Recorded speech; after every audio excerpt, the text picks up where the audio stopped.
Good afternoon. My name is Iris Caldwell from the University of Illinois, Chicago, and we're going to go ahead and get started with today's webinar, the Monarch CCAA, What You Need to Know and How to Enroll.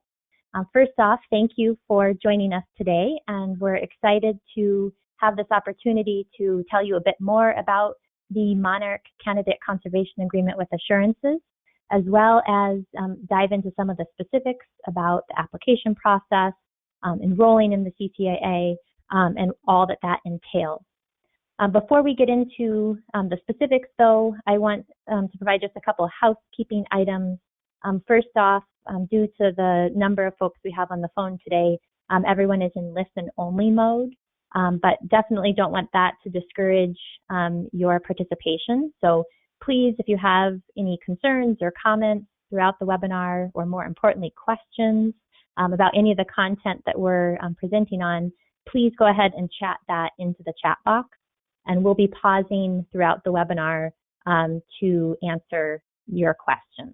So again, don't hesitate to present or post chat any questions to us throughout the webinar. We also will be recording today's webinar and sharing both the recording as well as a copy of the slides on our website. So all of that will be provided after the webinar today. I know that's a common question. And with that, why don't we go ahead and get started? So I'm joined today by Dan Salas from Cardno. And Dan has been working really closely with our partnership, our network of energy and transportation companies to develop the CCAA.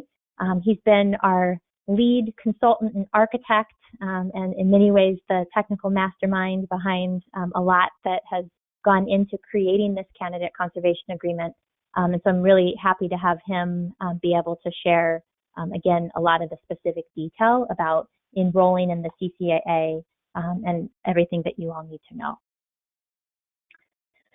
As I'm sure many of you are aware, this CCAA is primarily developed in response to concern that we've heard across the energy and transportation sectors around the potential monarch butterfly listing in the Endangered Species Act, and specifically what implications that could have on operations, as well as a strong interest and commitment from industry to conserve and restore and enhance habitat across the lands that they manage. So there's recognition that rights of way and other energy and transportation lands really provide a really beneficial opportunity to create and maintain habitat for not just the monarch butterfly, but a variety of wildlife species and other pollinators.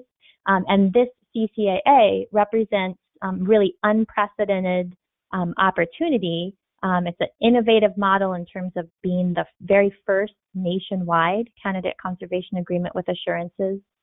Has been supported by more than 40 energy and transportation companies and agencies that have been very intricately involved in the development of the agreement. And we've been working very closely with the Fish and Wildlife Service throughout the process. So really uniquely brings together this cross-sector effort, a variety of diverse partners to create an agreement that we think provides benefits to everyone involved. And then very also impressively, the agreement, besides being the largest, has been completed on one of the fastest timelines. So we've been moving very quickly through the process to create this agreement, and yet I think have still been able to create a very versatile, flexible agreement that will, again, meet the needs of both the conservation community as well as the energy and transportation industry. This slide has the logos of all the various partners who, again, have been very instrumental in developing this agreement, both in terms of providing funding or technical expertise throughout the process. And we are just now in the stage of receiving public comment on the draft agreement that's been published in the Federal Register. So beyond kind of the support of all of these organizations in the development of the agreement, we also have been doing a lot of outreach and engagement with other partners and industries and conservation organizations and so forth to really, again, help enhance and support this agreement. So a big thank you to everyone who's been involved all throughout the process. At this point, it'd be helpful for us to understand a little bit better who all we have on the phone today. So I'm going to launch a poll, and I'd like you to just take a quick second or two here to indicate which industry sector you represent. And this will just give us an indication of who we have on the phone and where, again, some of your interests might be.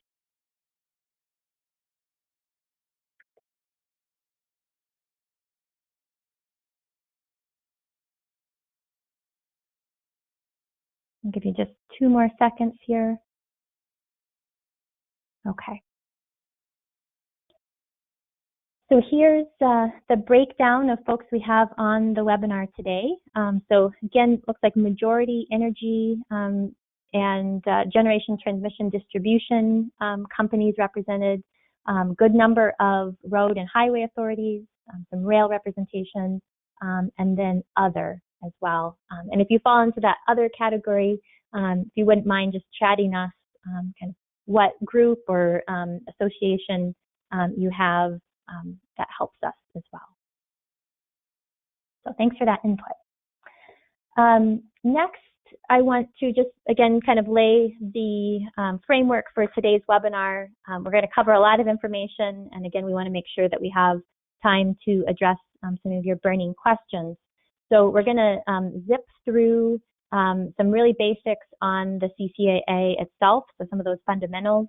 We'll give you links to resources where you can find additional information, but we really want to spend the bulk of today's time talking about the pre-application process, the application process itself, enrollment expectations and some of the key requirements around the CCAA in terms of implementation, and then we'll spend a little time at the end talking about the administrative fee and weighing the benefits associated with participating in the CCAA. So with that, I'll also, again, just provide the disclaimer that the information we're presenting today is based on the draft agreement that is currently undergoing public comment.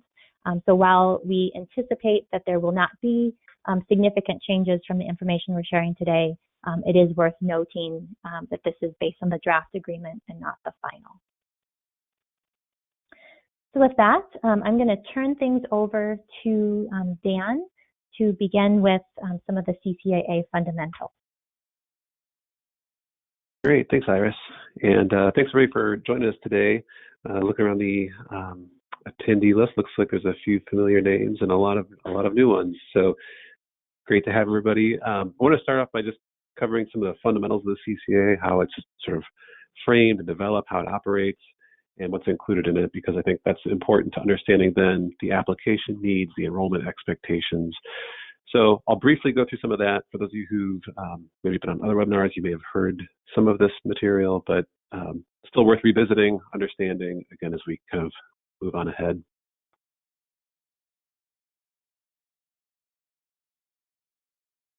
All right, so starting off with the goal of the CCAA.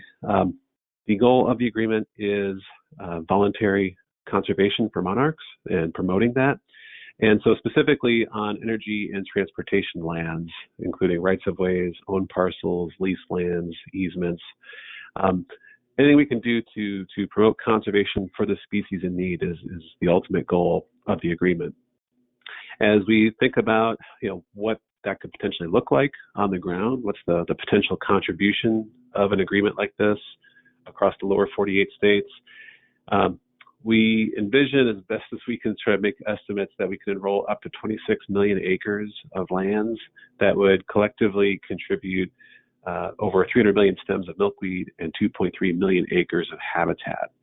And so there's potentially a big contribution to habitat needs of the species through an agreement of this size and scale.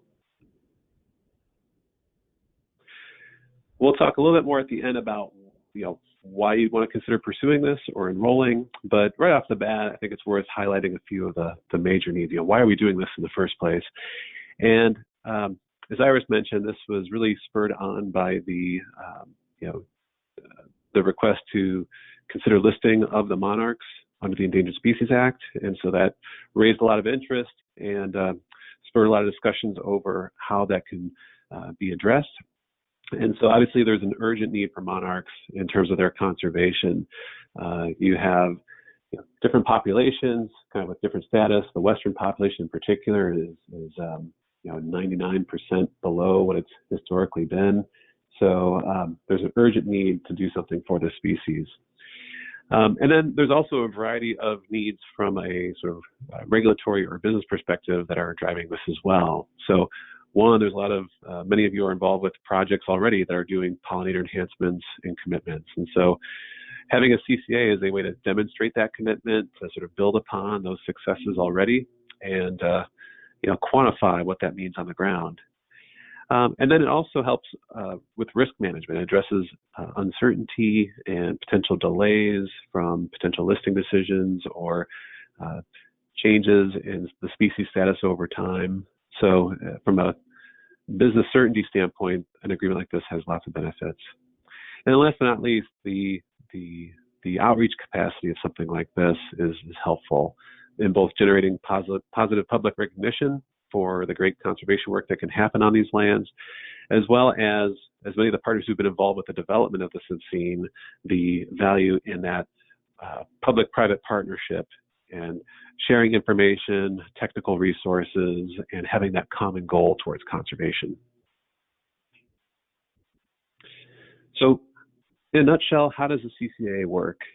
So as Iris mentioned, the agreement right now is in draft form. It's out for public comment and review as part of the service's final review of it.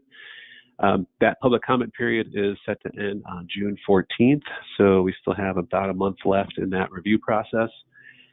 At the end of that, we anticipate the service will complete its review of the agreement. Again, we'll finalize any final needs there. And then with that, they'll issue the final agreement along with an enhancement of survival permit.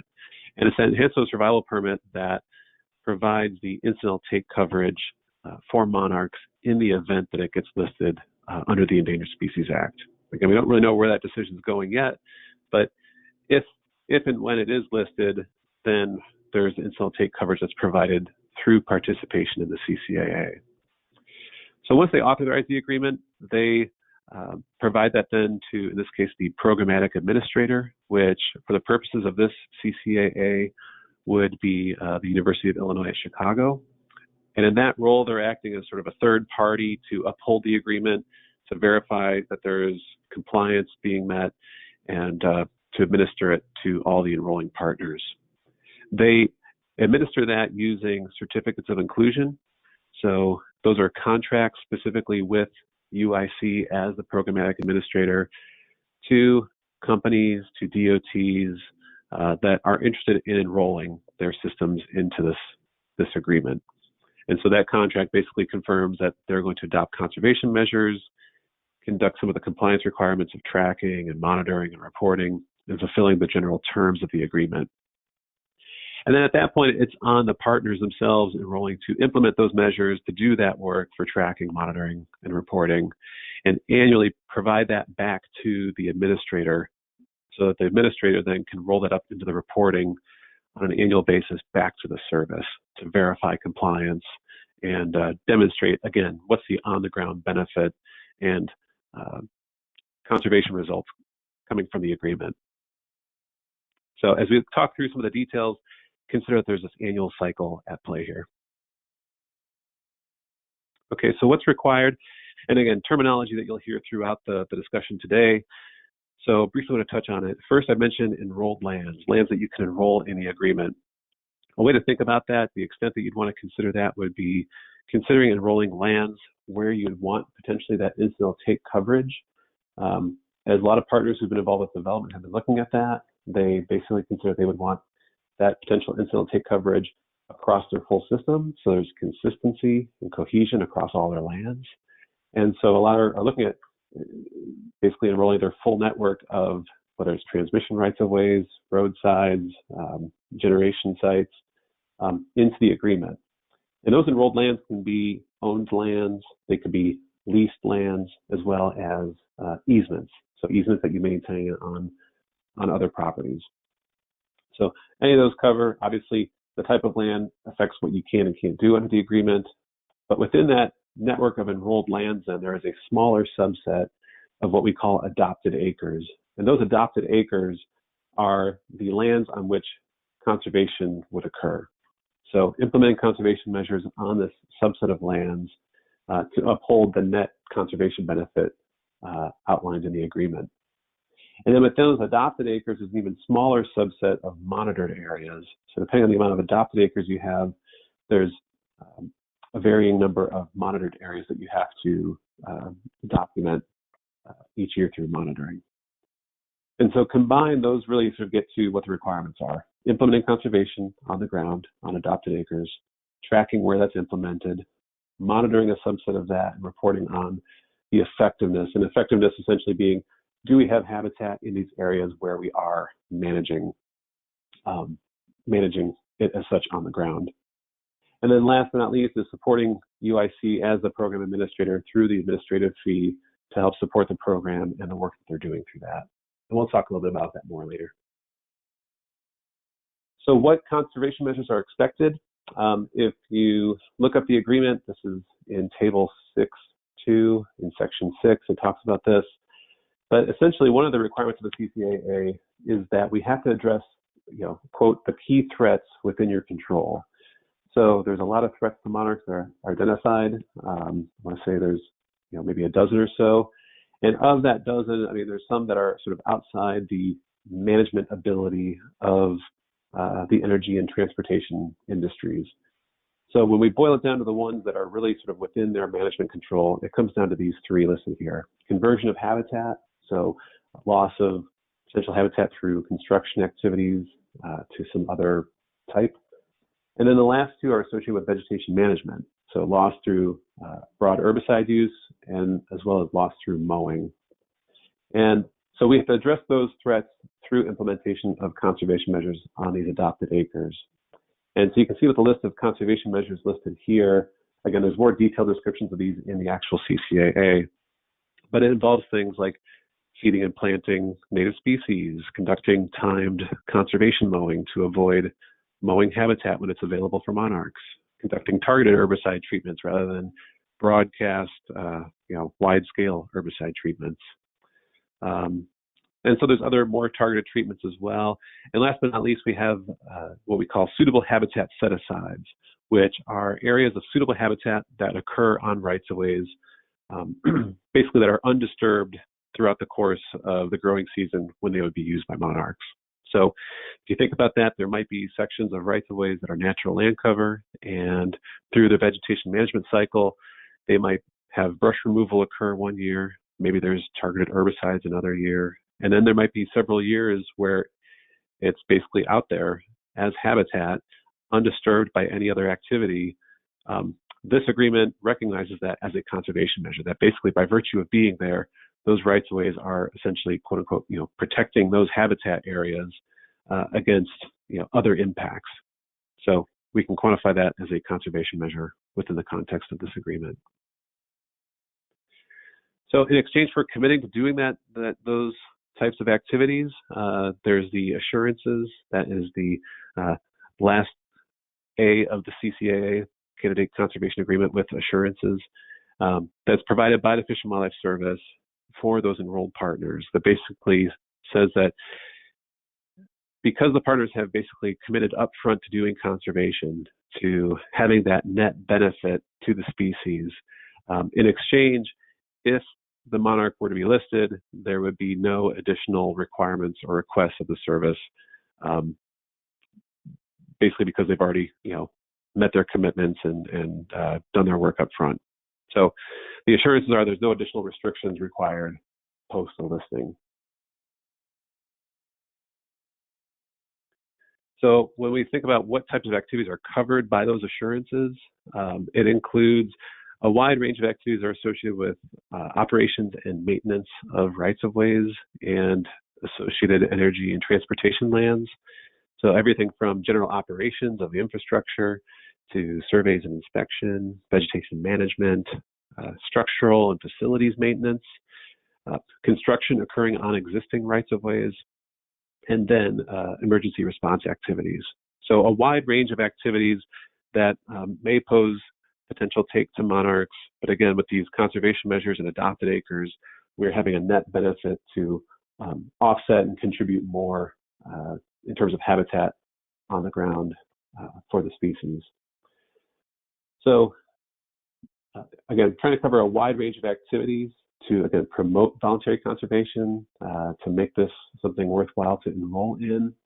Where we draw the line on what's covered comes into play with either large projects with impacts or controversy, or projects that have impacts to other listed species. So projects that would have potential take of other listed species would be excluded from coverage under the CCAA. And projects that essentially would warrant something like an EIS that would have a significant environmental impact, or again have a large controversy, would be outside the scope of activities that are covered by the CCAA.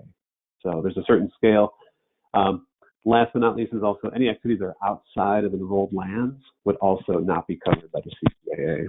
So again, promoting more enrollment, having more lands included, helps ensure that you have those assurances. So if you want more information on the fundamentals, what's included in the CCAA, you can review the draft online at the link that we have shown here. If you Google Monarch CCAA, typically one of these links will come up for you. And then also you have the Rights-of-Ways Habitat Working Group website through UIC that also has links to other information such as frequently asked questions. We have a short introductory summary which summarizes some of the information we just reviewed. And then there's additional information and resources as well under the Working Group Access page, which has a free login that you can sign up for. All right, so I'm going to transition into pre-application needs. I guess before that, I'll just pause and see if there's any questions. No questions so far. So yeah, we can continue.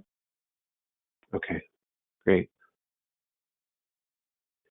All right, so I want to talk a little bit about pre-application. So if you've looked at the CCAA, if you've been reviewing it, considering it, what to do next. So essentially there's three next steps. There's reviewing the CCAA for its requirements that are applicable to you and your operations. We then want you to, in light of that, assess your system and then conduct some pre-application outreach to make sure that everybody's on the same page before applying.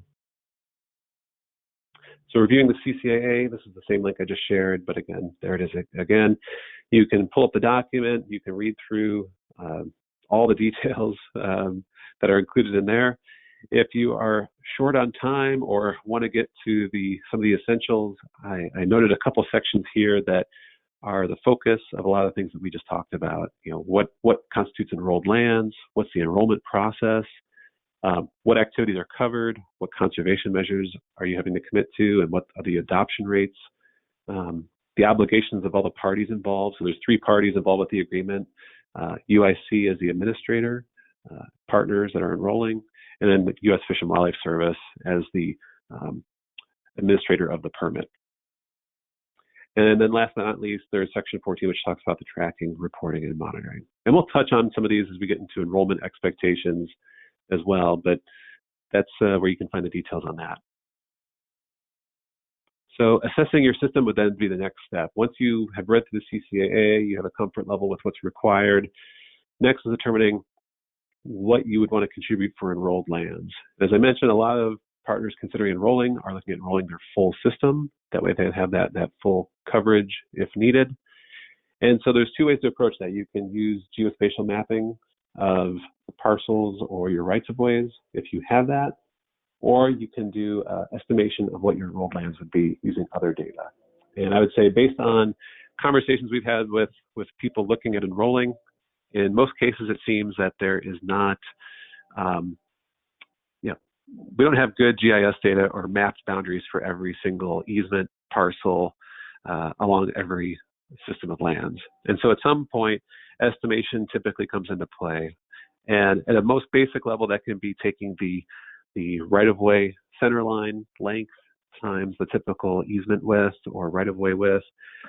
And that could be more streamlined as well. You could break that out into differences by voltage, by road type, things like that to sort of refine those estimates a little bit more closely.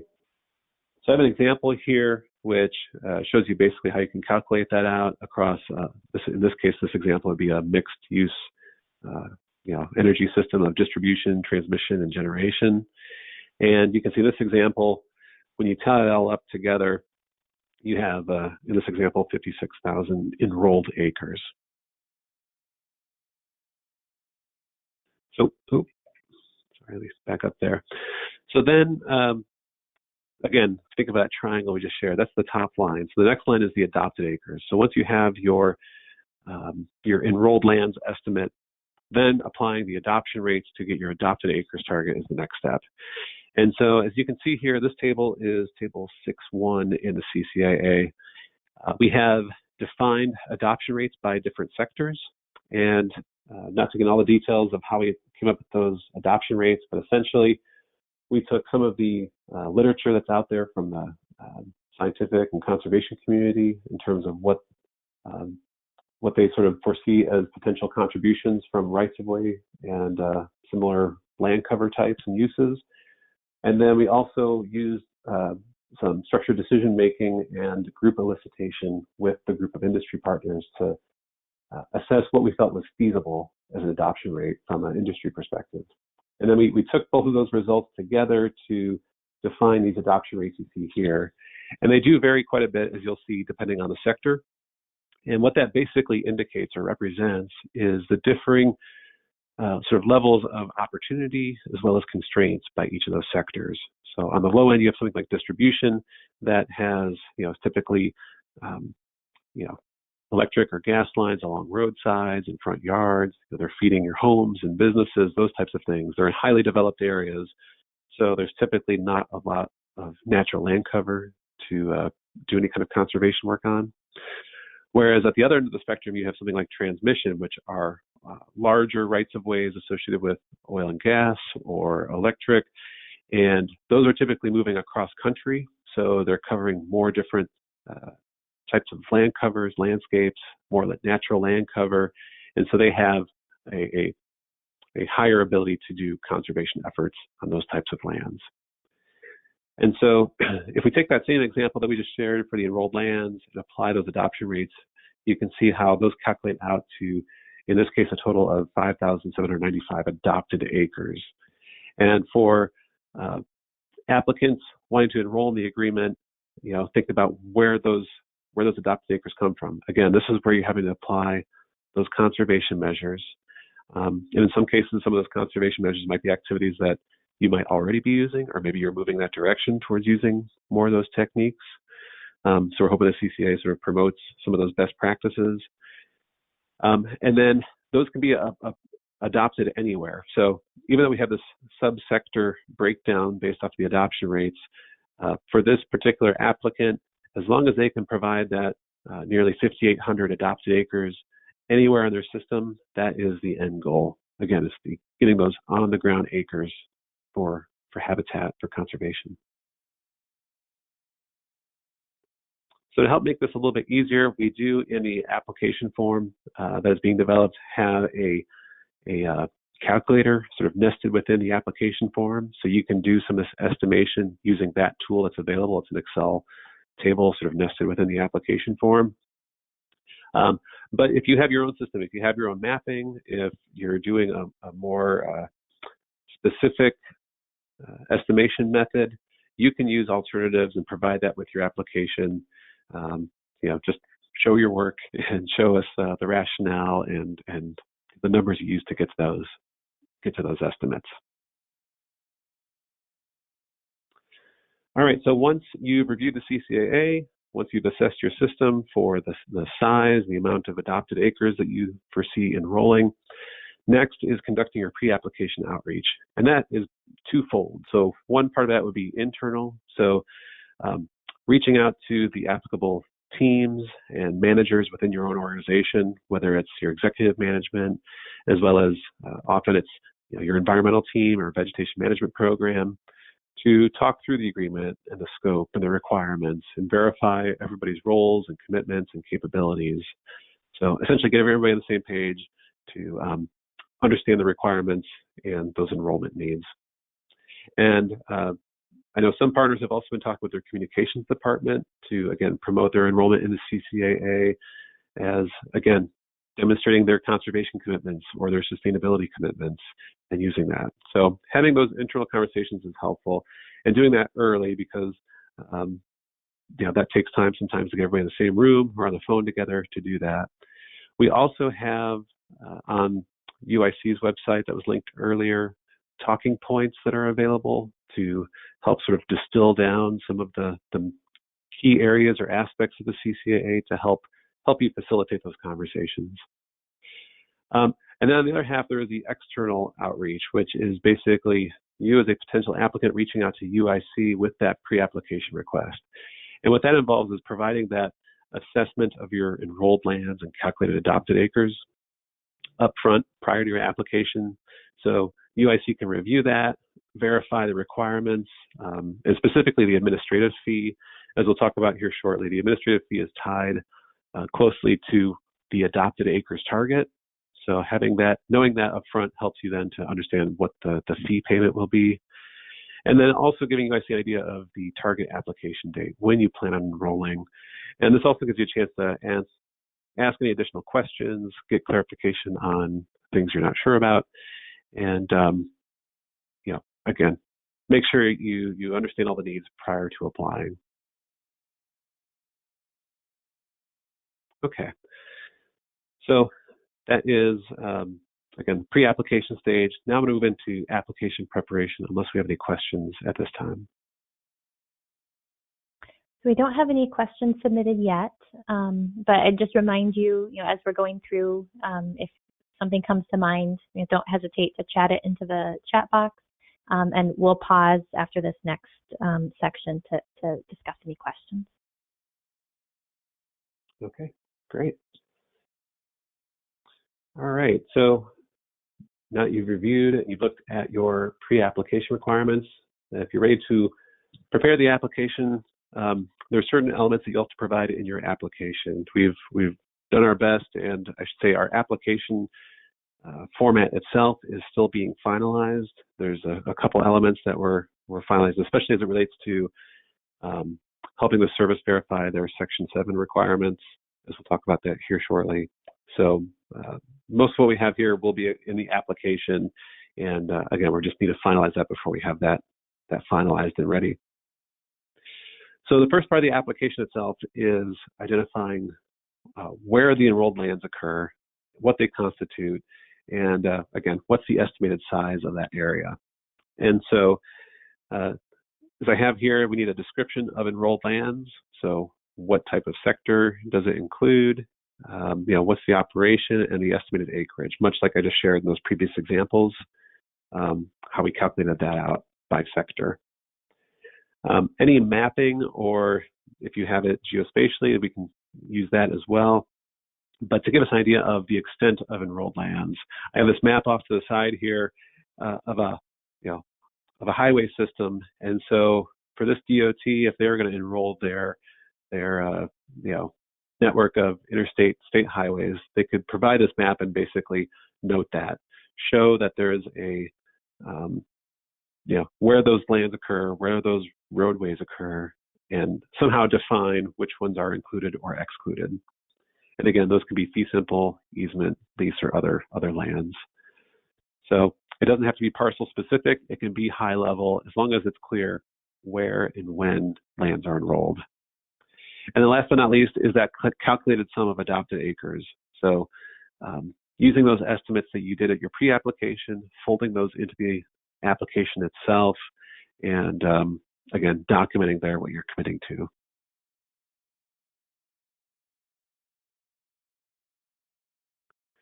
Next, once you've outlined your enrolled lands and that quantity of adopted acres, next is providing an implementation overview.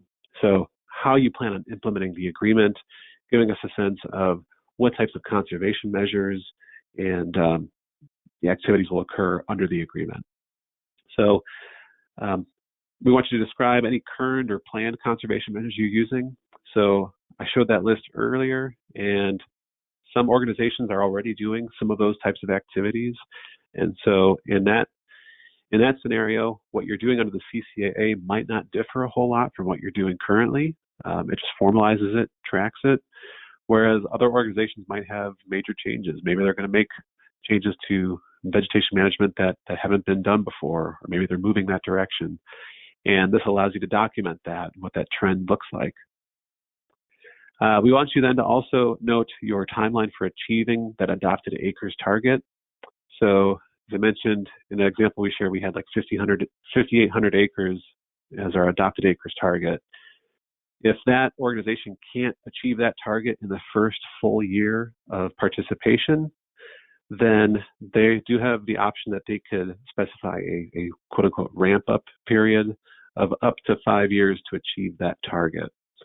And so that we included that for recognition that, again, some organizations that might have a larger sort of culture shift or management shift in how they manage things like vegetation can't do that on the turn of on a dime. So that might take some more time. So this allows you to specify those intermediate targets that get you up to that full adoption rate within 5 years if you need that option. We also want a short description summarizing the existing habitats that you have, or again, what those enrolled lands look like, and potential opportunities for applying those conservation measures. And along with those opportunities, we also want to know the constraints. So where do you have constraints that limit your conservation? Obviously, especially for a lot of you in the energy industry, if your enrolled land consists of managed easements, then obviously the underlying landowners have the ultimate management say in those lands. So your conservation measures might be limited to areas that already have natural land cover, where you're already doing vegetation management, or areas where you work through, with landowners to, implement other conservation measures.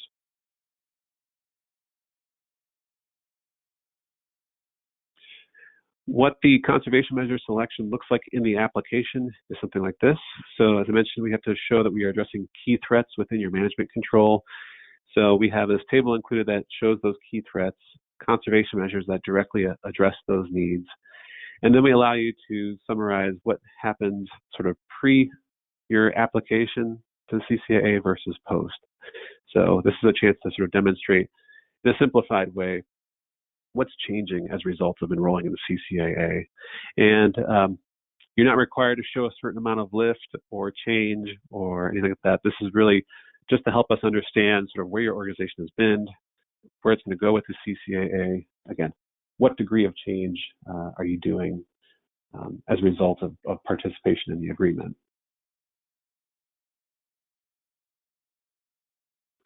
All right, and then last but not least, in the application, there's also as I mentioned, having to support the Fish and Wildlife Service with their Section 7 analysis.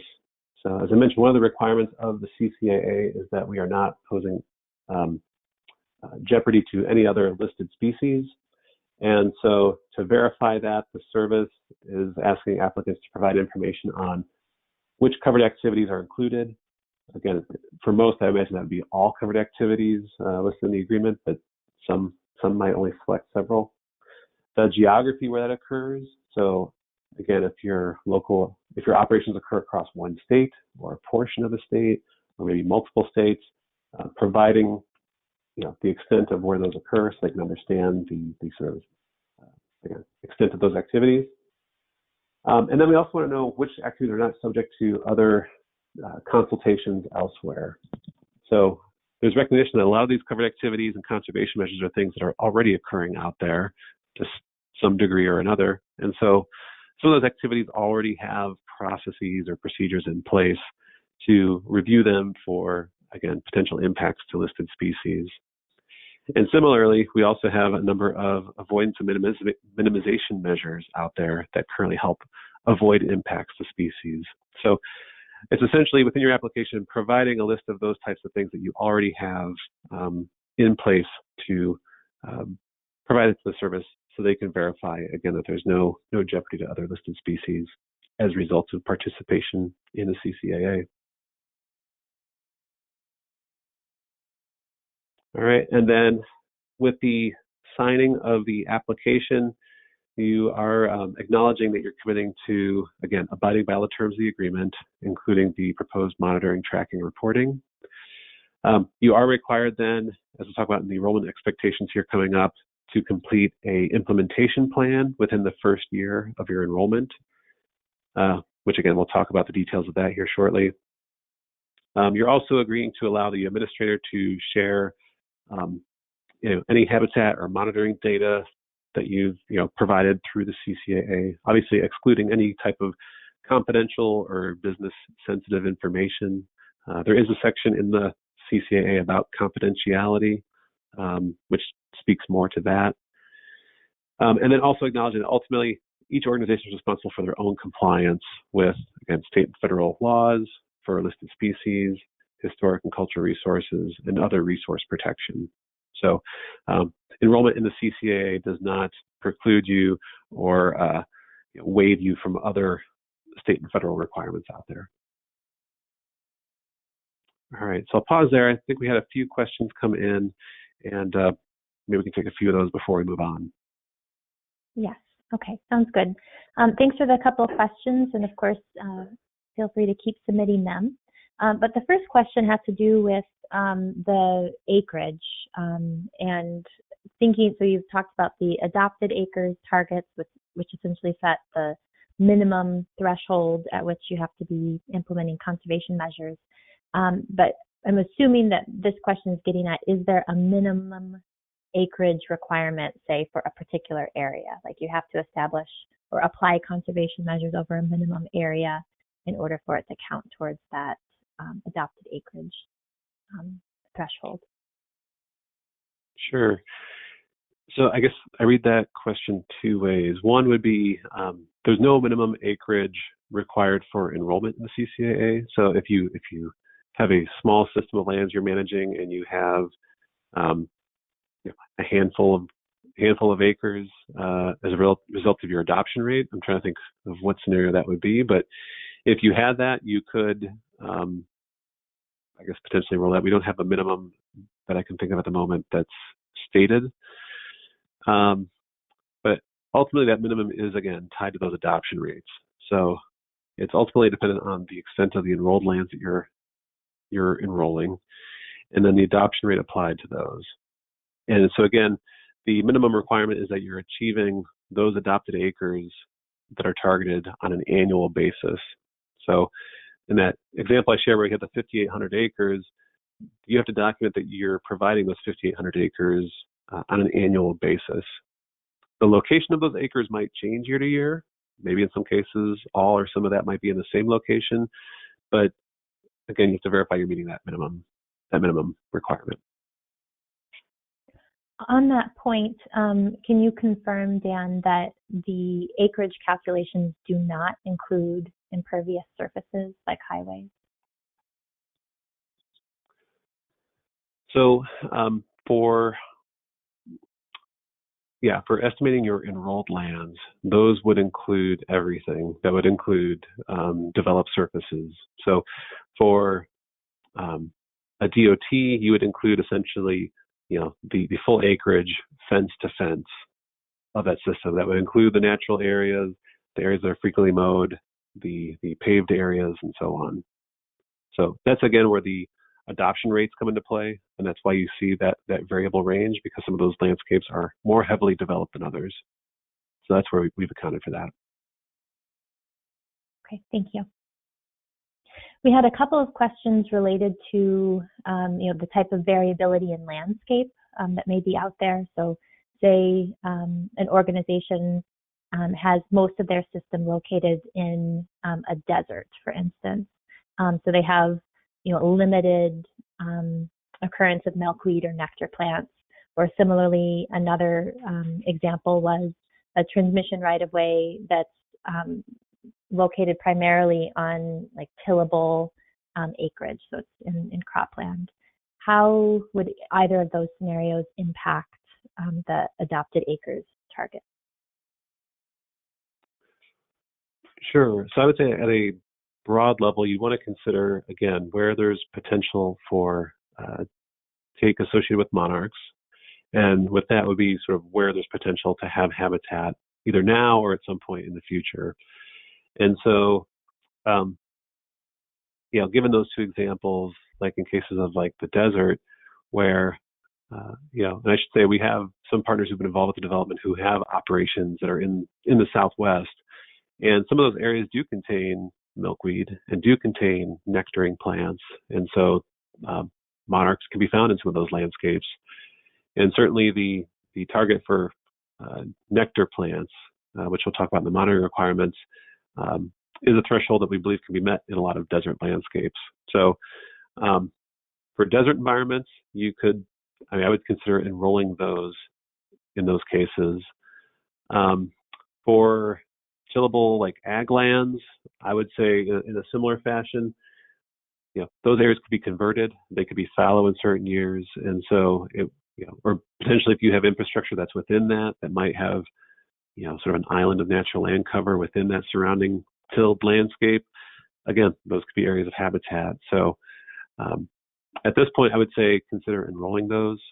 And I would say unless we get indications later that those would be considered not suitable habitat or have no potential for take, I would say those should be enrolled. Because again, it might not be habitat this year, but maybe next year it will be. Are there other questions? Just a couple more. One relates to, again, selecting the appropriate adoption rate. So if you're, say, a company that manages both distribution and generation areas, and you have general facilities like offices, reporting facilities, and whatnot, where would those kind of other facilities fall in the adopted acres target? Sure, that's a good question. So the way I would handle that would be, one of two ways. I think ultimately, knowing that each system is different and we can't account for all the variability or scenarios within these adoption rates, I would say for a lot of areas, we would, we'll leave it to the applicant to, basically select which adoption rate they're sort of most associated with, or what those types of facilities are associated with. So you might have, say, a substation or a laydown yard that's adjacent to or associated with a certain, type of right-of-way or voltage. For things like office buildings, other discrete sites like that, again, if you can do that, again, we'll look to the applicant to inform where they think the best adoption rate applies there. For discrete sites like that, like office buildings, I would think, something like the generation adoption rate, which I believe is 9%, would apply. Thinking that, again, similar context. For a lot of those generation facilities, you have a large area that is developed land with a portion of, potential habitat somewhere within that same site. So, again, we'll kind of look to the applicant, I think, to describe how best those lands fit into those adoption rates. Great, thank you. And then we'll take one more question here before we move on. A couple of the others are getting into some of the enrollment expectations. But regarding the Section 7 requirements as part of the application process, can you explain, clarify whether the IPAC review is intended to be done on all adopted acres, and how exactly we'd handle a situation where there was a species listed statewide? Sure. Yeah. So, yes, the services envisioning will use something like IPAC to conduct that review, and it would be across the full enrolled system of lands, not just the adopted acres. So you can do that either by uploading a shapefile to IPAC, or you can query across a county or statewide area, depending on the extent of your system. And so certainly when you go through that, you're going to have a list of a number of species that pop up. Some of those might be statewide. And so in the case if you have something statewide, I think the question with something like say like northern long-eared bat, then what you'd have to do is say, okay, think about what you're already doing to avoid impacts to a species like that. So for something like northern long-eared bat, let's say you're following the 4D exemption guidance that's available for that species, or maybe you have your other avoidance minimization measures. You would just note that that's what you do for that species, and that essentially would informs the service of, hey, you already have measures in place to avoid those those potentials for take. And then obviously if you get in a scenario where you can't avoid or you can't follow guidance, again, like you're already doing, then you'd reach out to the service in those types of scenarios. So essentially that Section 7 review is in some sense documenting some of those procedures and processes you already have in place for a lot of those species. Okay, why don't we move on, Dan, and especially as we get into some of the enrollment expectations and requirements around monitoring and reporting, I think we'll hit some of these other questions. Okay, great. Yeah, good questions, everybody. Thanks for posing those. Okay, so then in terms of enrollment, what do you have to do once you're enrolled in the agreement? As I mentioned, there is this implementation plan that's required within 1 year of enrollment. And essentially what that is a way of documenting how you plan on implementing the agreement within your organization. So hopefully at this point, you've had those conversations in your pre-application, you've thought about that with your actual application, and now that you're enrolled, this is a chance to formalize that. We felt like this would be productive within your own organization already, and so we'd also like to have that from operationally for UIC to better understand how you're implementing the agreement. That helps in issues where we have to follow up, where you need to communicate or understand some of the nuances of how you're implementing it. So identifying roles and responsibilities within your organization for who's involved with as a point of contact for implementing the conservation measures or tracking or monitoring, and any applicable communication structures you have that we need to know about. Next is how you intend on implementing those conservation measures and the various requirements for tracking, monitoring, and reporting. So the timing for when you might do certain types of treatments, when you might do monitoring, who might do that. Again, if you in your application indicated you need that ramp up period, define what those targets are, again, in that implementation plan. Any applicable quality control or I would say safety procedures internally your organization that are applicable to conservation measures or activities. You might want to note that there, as well as also funding from implementation. And so, there we're interested in knowing sort of how basically you're funding the work of those conservation measures.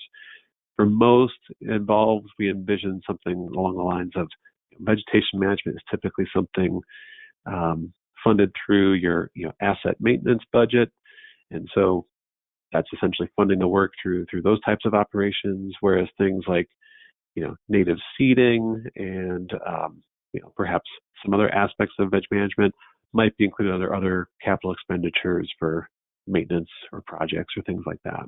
So just, again, understanding sort of the viability and the, consistency in terms of funding for implementation. Okay, again, I mentioned there's that 5-year ramp-up period where you can meet the adoption rate. So in that scenario, we just want you to sort of define what those intermediate targets are. And then as we look to tracking those conservation measures, think about how you would approach that. There's several ways you can approach tracking those conservation measures. One through field mapping and inventories, so mapping where it's occurring on the ground, albeit that can be very time intensive. So unless you have that process in place, that might be something that takes some time. So you can also aggregate some of that information. You can compile it from work plans or work audits that have occurred on certain projects or maintenance efforts where that might be documented elsewhere. We've done so many linear miles or acres of timed mowing or certain types of herbicide use. That could be quantified in those types of reports already.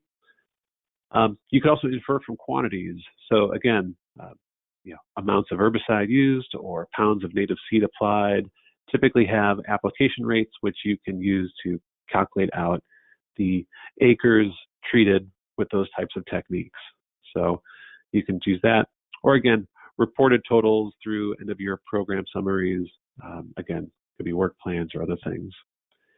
So we allow you sort of different ways, much like the adopted acres estimates.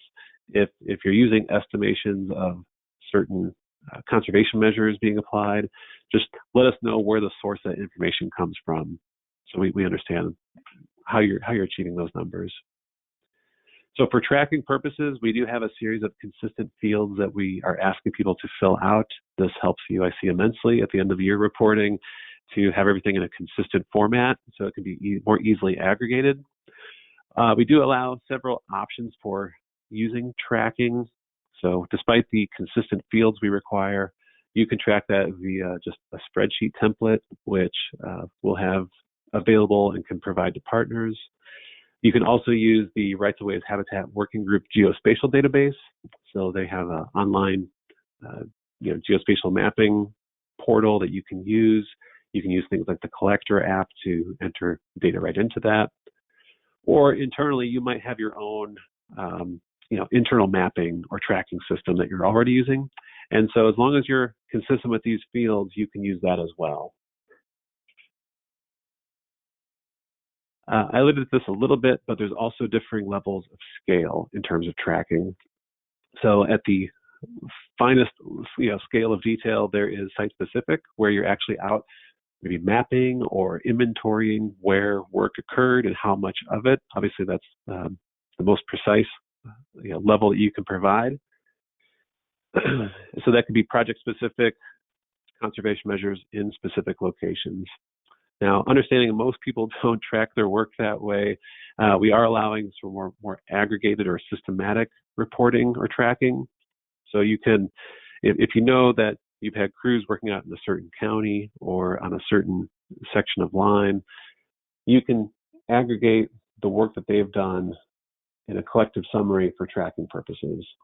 So we allow up to a statewide scale. Obviously, I'd say the finer detail you can provide, the more confidence there is in numbers, but we do allow up to statewide scales for things like, especially from the DOTs out there, things like conservation mowing that are occurring across multiple counties. That's easier to track at that larger scale. And there might be other things that you just do as a matter of practice in your organization. So to aggregate those numbers is much, much easier for you. That's perfectly acceptable. Again, documenting the rationale or the sources of that information is really, really going to be helpful. So I talked about those standardized fields. This is what hypothetically that would look like in a tracking sheet. So we have an example here where we have an activity area. So there's a unique identifier for that activity. So we can tie that back to the monitoring if and when needed. That can be unique to your organization or however you approach that. The partner name, the acres sort of conducted by the partner for that particular conservation measure, where it occurred. So in this example, we have one that occurred in Illinois across multiple counties. So this could, hypothetically be one of those statewide, reportings for targeted herbicide treatments. We've monitored here, so then we'll have monitoring data, tracked elsewhere. The date at which the measure was completed. We also allow for indicating whether or not there was partner overlap. So if you can quantify how much overlap occurred, that's always helpful, but it's not necessarily required. The main point here is just to let us know when there might be overlap in terms of conservation activities with other CCAA partners. So if this energy company knows they have some rights of ways that overlap with a DOT, that's helpful for us to know as we aggregate that information to know, where there might be some overlap occurring. And as always, with any tracking, a space for additional notes or comments is helpful to, again, understand where those estimates came from, what was the data source for that information provided, and any other pertinent information that's helpful. All right, and then monitored areas, what's required for monitoring? As I mentioned, there's a subset of the adopted acres that requires monitoring. So going back earlier to that example I shared of almost 5,800 adopted acres, we have this table here, which is again in section 14 of the CCAA. And based off of that adopted acres target, they're required to sample 30 monitoring points. And monitoring points within this have to occur, again, within adopted acres. We have a set sample plot area of 1,500 square feet. So visually, what does that look like? That's essentially walking 150 feet in a straight transect or a meander transect with a 10-foot width, so looking within that area. Or I believe that's a 22 square foot radius circle around you. So we have a consistent area, and that's to make sure that we're consistent amongst partners on that. So what's required in that kind of area? We essentially have two required monitoring components that you have to check. And these, again, are focused on verifying whether or not you have the baseline minimum habitat requirements for monarchs within areas that are adopted acres. And so those two requirements are, one, do you have numerous milkweed plants present within the sample plot area? And that's a simple yes or no. And so numerous, if you read the CCAA, is defined as basically 2 or more plants within that area. Or do you have more than 10% cover of potentially blooming nectar plants within that sample plot area? Yes or no. And so they don't have to be blooming necessarily at the time you're surveying, but you have to have essentially broadleaf species that will flower at some point in the growing season within that sample area. And I should say, to verify that you meet those requirements, it has to be either or, not necessarily both. So you can have either milkweed or nectar plants. You're not required to have both there. Then we do have optional fields as well for partners who are interested in filling that out. So beyond just the simple yes, no responses, you can provide a milkweed count or select from a drop-down series of ranges of potential percent covers of milkweed or number of plants. Similar for nectar resources, rather than saying, yes, I have more than 10%, you can select and let us know if that was 15%, if that was 40%. Just a little bit more information can go a long way to sort of understanding what those results are. And last but not least is, did you observe monarchs, whether it's eggs, larvae, or adults? And that essentially helps to verify that, yes, you've seen monarchs using these lands that we are calling habitat or adopted acres. And so that's helpful to know when that occurs. All right. Okay. Iris, I have just a couple questions.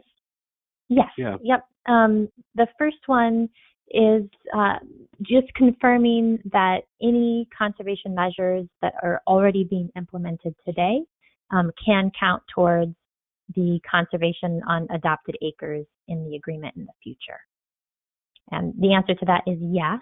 But Dan, is there anything you'd like to elaborate on that? That's correct. Yeah. If you're doing some of those conservation measures already, those would apply under the agreement. And again, those help add to that, the fact that you have to meet that adopted acres target on an annual basis. So I'd say you're already one step ahead if you're already doing that. Great. And then the next question relates to, again, changes over time. And I think you touched on this a little bit in your discussion of reporting, but I think if you could elaborate, how would an entity who's enrolled in the CCAA account for changes in use of those enrolled lands? So if there's a granting of an easement or an expansion of a nearby facility, how would those changes in kind of land be accounted for during the agreement?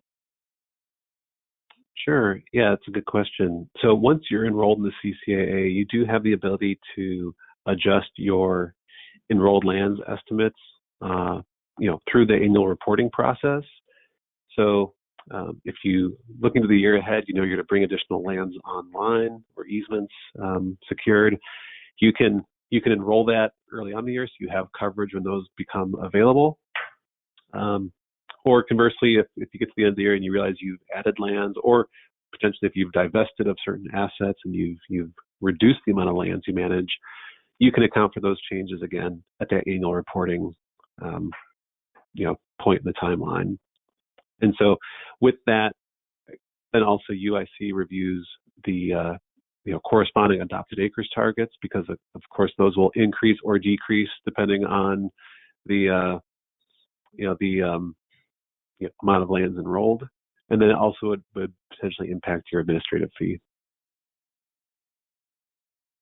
Okay, and speaking of the administrative fee, our last question was, what is the cost to apply? So that's just where you're about to head. Yeah, that's a good segue into this section. So we'll go through this, and if there's other questions on this, we can address those. Right, so as we mentioned, yes, there's an administrative fee that's required to support UIC in administering this program. So the first payment would be due during the initial application, and then on an annual basis thereafter. And UIC does recognize that obviously budgets fluctuate over time, and so you do have the option that you can pay ahead. So if you have funding this year and you're not sure about next year's funding, you can pay ahead, and that can be deducted from future fees required. So we'll talk about what the costs are themselves, but essentially we've been working with partners over the past several months to develop a transparent way of sharing a calculation that, one, accounts for the program costs of UIC, that sort of doesn't stifle conservation benefits to the agreement. We want to maximize those. So through that, we do have some incentives for sort of additional contributions, noting some partner-specific costs, and then also trying to make this, again, workable for small or large partners alike. So you can see essentially the base calculation for the administrative fee involves a series of components. One is the application fee, which is a one-time fee as part of your initial application for covering the additional costs of UIC to review, to process the application, again, with the Fish and Wildlife Service, and to do that added work. Then there is an annual base fee, which supports UIC's partner support and administration. And then there's a sliding scale for cost per acre, recognizing that, again, there's likely scale differences amongst partners, from small partners who might only have a few hundred acres to those that might have tens of thousands. So there's a cost per acre that accounts for that. And then with those added fees, there's also then the incentives or the deductions against the administrative fee. And those are essentially built to acknowledge contributions above and beyond just the baseline compliance requirements. So if you have the ability to excel or exceed what your baseline requirements are, you can have cost savings as a result of that.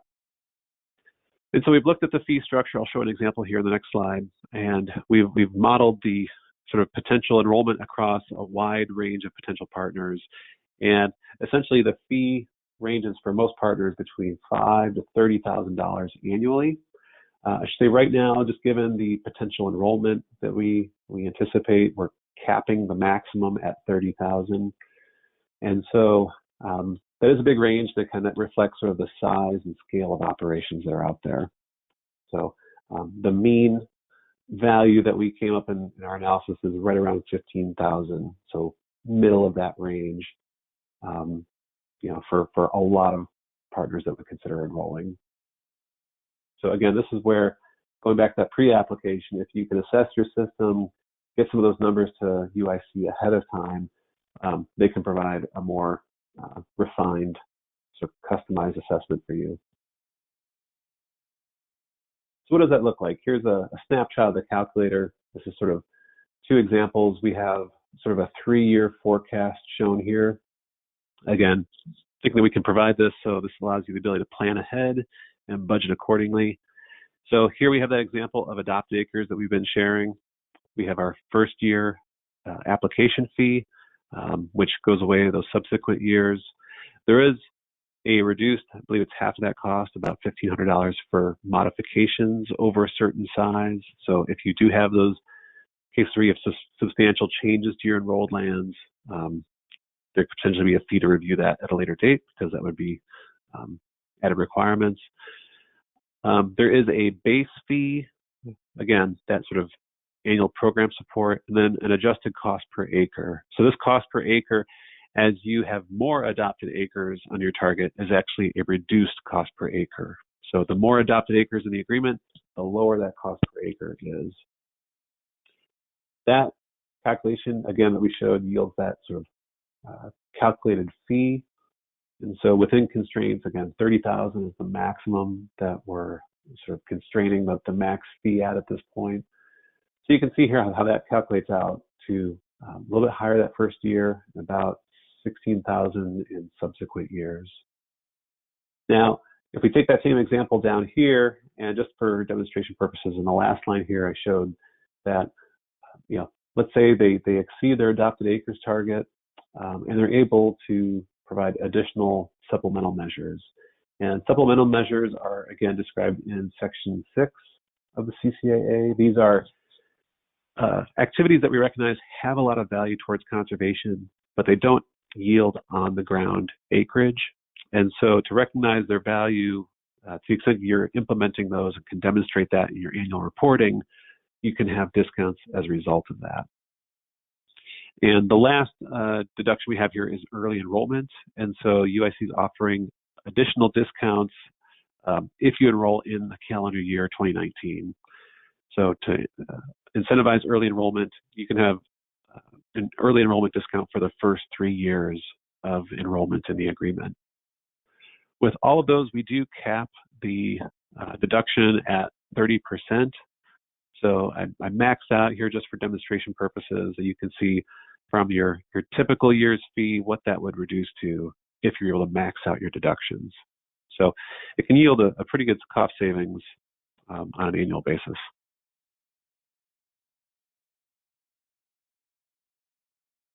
So the next question we have to get is, what does this fee support? And I'm not going to read through each of these, but to just give you an idea, the administrative fee supports, again, the overall program administration, which is communications and reporting and partner coordination, coordination with the U.S. Fish and Wildlife Service, communications not just with partners, but also, sharing outreach with, the good work that's coming out of the CCAA, and maintaining resources and technical support for those partners enrolled. And then above and beyond that, with potential funding available for it, UIC is also looking at other opportunities to support and provide added value to partners. So we mentioned the geospatial database, maintaining, updating that, and providing tools through that for partners. We've also discussed the opportunity to potentially amend the CCAA in the future to include other at-risk species or candidate species. In the world of pollinators, we have things like yellow-banded bumblebee and western bumblebee that are both candidates, going to be evaluated for listings that have very similar habitat requirements. And so if we can amend the agreement to incorporate other species, that's all the more reason to maintain that. And so again, these fees do support some good, worthwhile, valuable work above and beyond, just basic administration. Iris, did you want to share anything else there? No, you did a nice job. Thanks. Thanks, Dan. Thanks. Okay, so then how do you calculate the fee? So again, at the pre-application stage, if you've done your system assessment, you can provide those numbers to UIC, and we can provide back so the initial estimate of what we think that fee would look like. Again, that's based off of the applicant, the applicant type, whether we do have a reduced base fee for small contributors, so those that have a smaller subset of adopted acres versus sort of standard applicants. They're, again, the size of adopted acres, and if you're interested in seeing what potential deductions look like, we can calculate that out as well. So UIC will provide the summary of what that fee is, both for your upfront planning as well as your application. And then again, depending on changes on a year-to-year basis, that gets reviewed annually and adjusted accordingly. I will say with the application, that first initial payment is required before the final execution of the certificate of inclusion. So as you're preparing the application, that's a good time to verify that you can provide that payment to UIC so it doesn't slow up the final execution of that application. And then as you mentioned earlier, you do have the option that you can pay ahead in multi-year increments if you have that ability or that particular funding in any given year. All right, Iris, were there other questions on the administrative fee before we move on? I know we're going to be running out of time here shortly. Yeah, we had one that just came in. Let me just read it here. It says, if our company is a co-owner of land that we want to be used as our adopted acres, the example they give is a solar farm, would we multiply our percentage ownership by our percentage ownership, or would we coordinate with a partner and just report how it was calculated?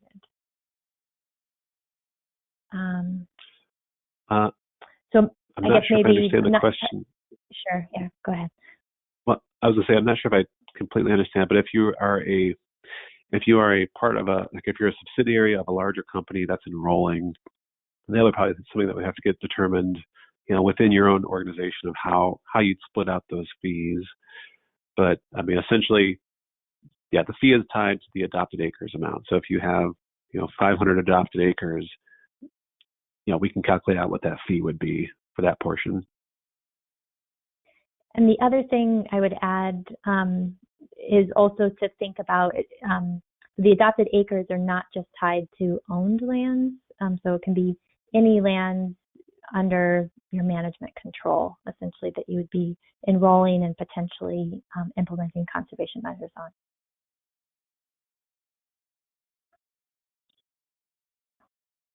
Okay, Dan, why don't we continue on? Yeah, for the sake of time, I'll move on to this, and I'll move through some of this fairly quickly so we can make sure we have a little bit of time for questions at the end as well. So looking ahead to this and thinking about the benefits of enrollment, question we get a lot is, with the listing decision coming up, what happens if? And so we've shared this before, but want to think through that. Depending on how the listing determination goes for Monarchs, we think that the CCAA has value kind of under any circumstance, any scenario. And so to talk through that, what that looks like, first off, if it does, the determination is made that the Monarch does warrant listing under the ESA, there's that regulatory assurance, that incidental take coverage, which for business operators, it provides a lot of value, a lot of certainty, and so there's value in the agreement through that if we're in that scenario. The next option is we could go down that the listing isn't warranted, that essentially it's precluded. So maybe the assessment is that the Monarchs will be fine and there's no need to list them. We think there's enough conservation activities happening. In that kind of scenario, what the CCAA does is essentially provide, from a business standpoint, almost like an insurance policy against uncertainty.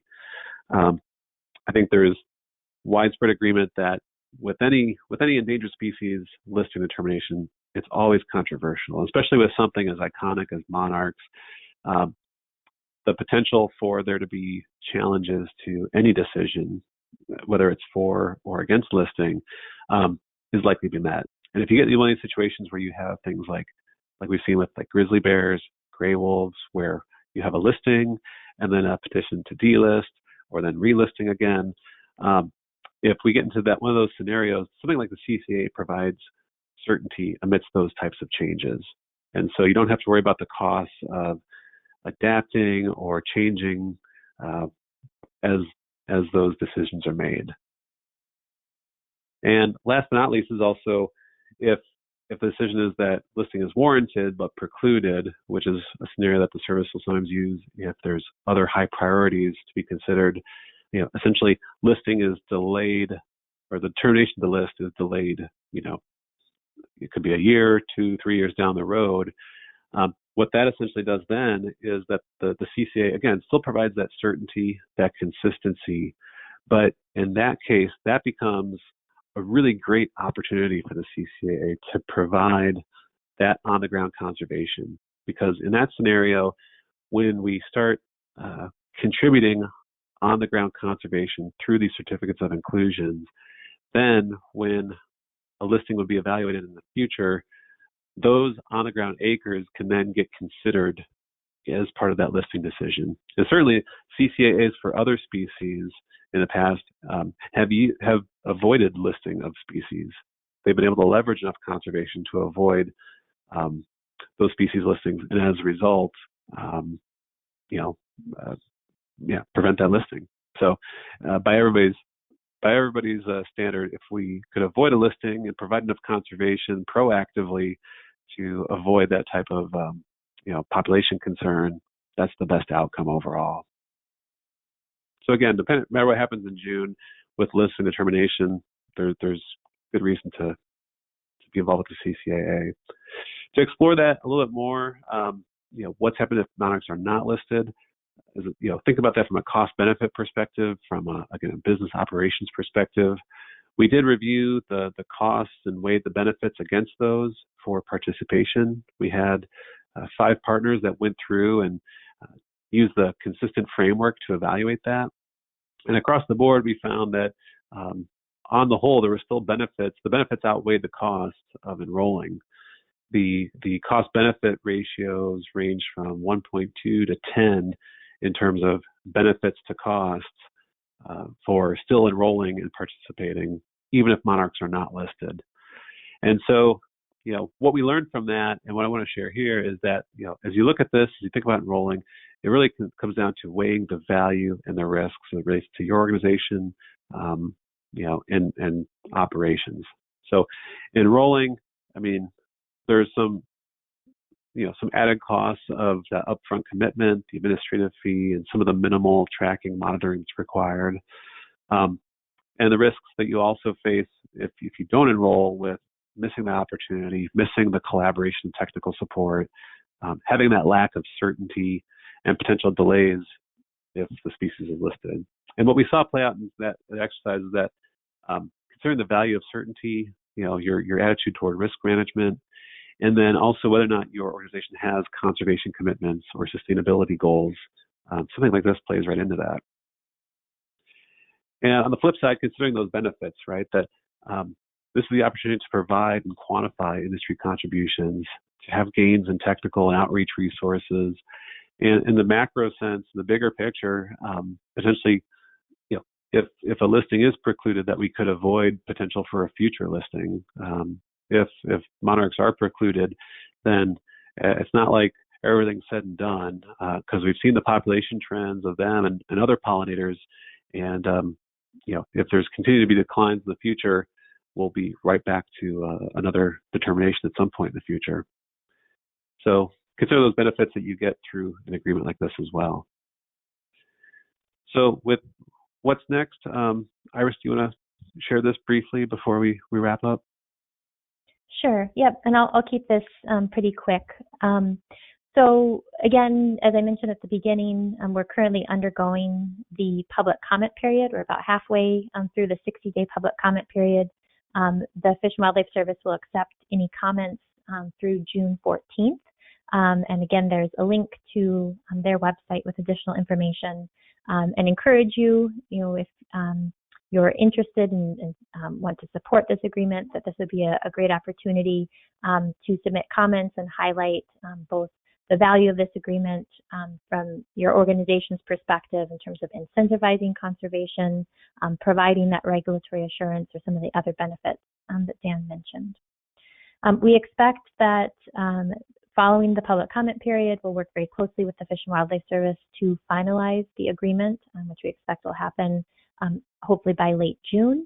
And then following that, we will be effectively open to receive applications. And as Dan mentioned, there will be opportunities and incentives to apply early in calendar year 2019 and receive kind of early application discounts, so to speak, as part of coming on board and having your application submitted sooner than later. And then with that application then is the first administrative fee payment. And then on the next slide, Dan, can you advance it? Great, thank you.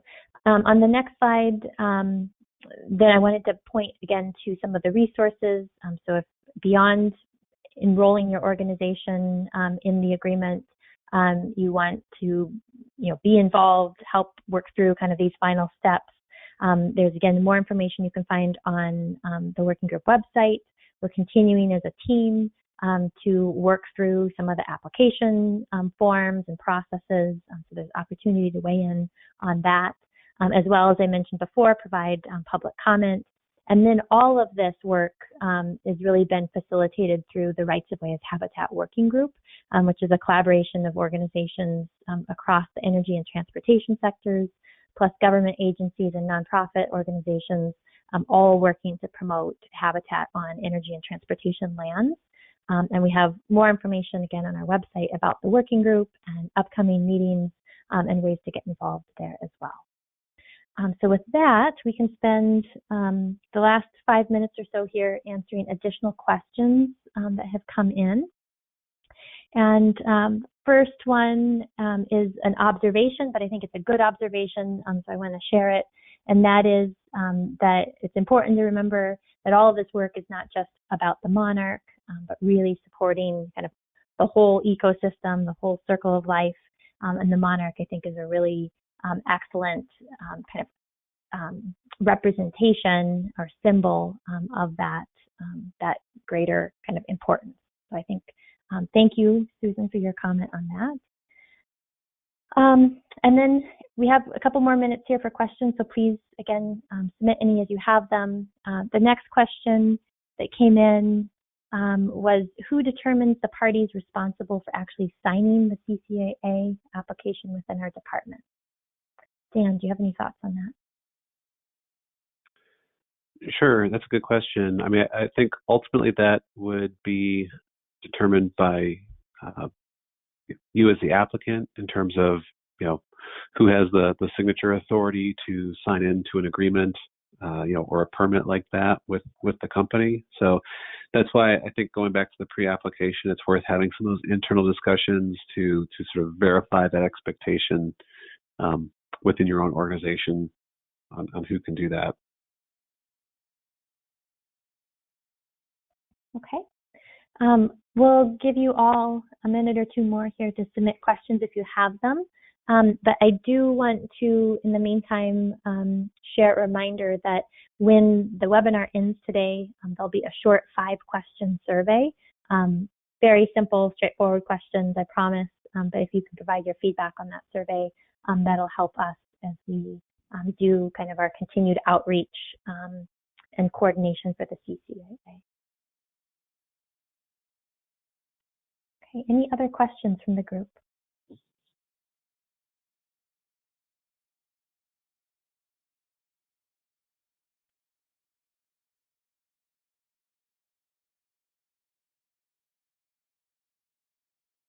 Okay, I'm not seeing any more come in, but of course, don't hesitate to reach out to Dan or I if you have questions following this webinar.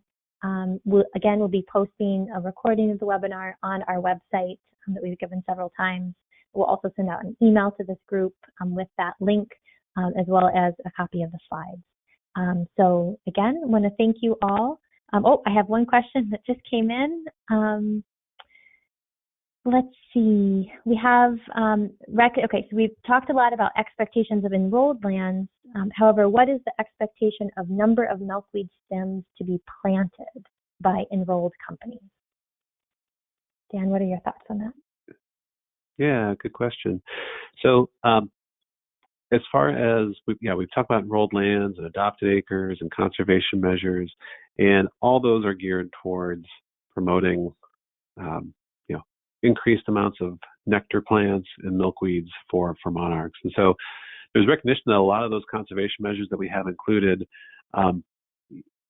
if we change the timing of, say, like mowing roadsides, or if we promote using targeted herbicide use versus, broadcast spraying of herbicides, that oftentimes you could get natural regeneration of milkweeds. So we might not need to physically go in and plant them. We can rely on the existing seed bank that's there to naturally, sort of regrow milkweeds that could be there.